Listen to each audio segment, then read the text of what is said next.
No, I don't think so. The Chief Minister should figure out alternate solutions to the traffic problem.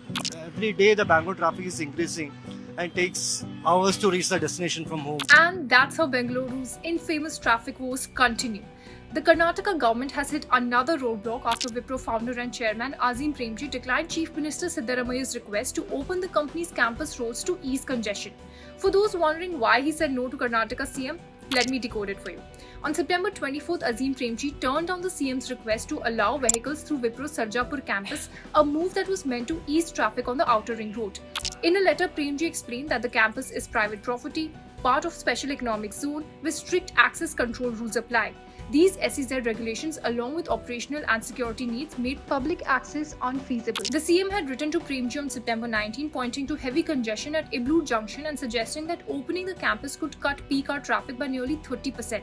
But Premji made it clear, there's no silver bullet for Bengaluru's traffic mess. Since the ORR is a key export-oriented corridor, he argued it needs comprehensive data-driven approach rather than piecemeal fixes.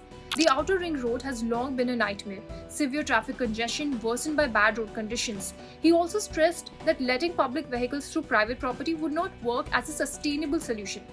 Well, he's not alone, many Bengalurians agree. In fact, the government should always look for the alternatives to lessen the traffic. It's a lot of risk. A lot of people would be using their property for traveling, and I think that's not fair. No, it's a government's problem. They have to handle it responsibly. Azim Premji cannot step in and look after the thing because he is a private citizen.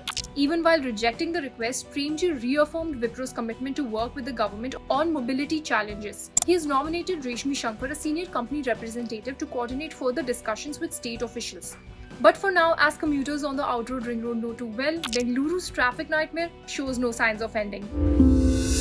More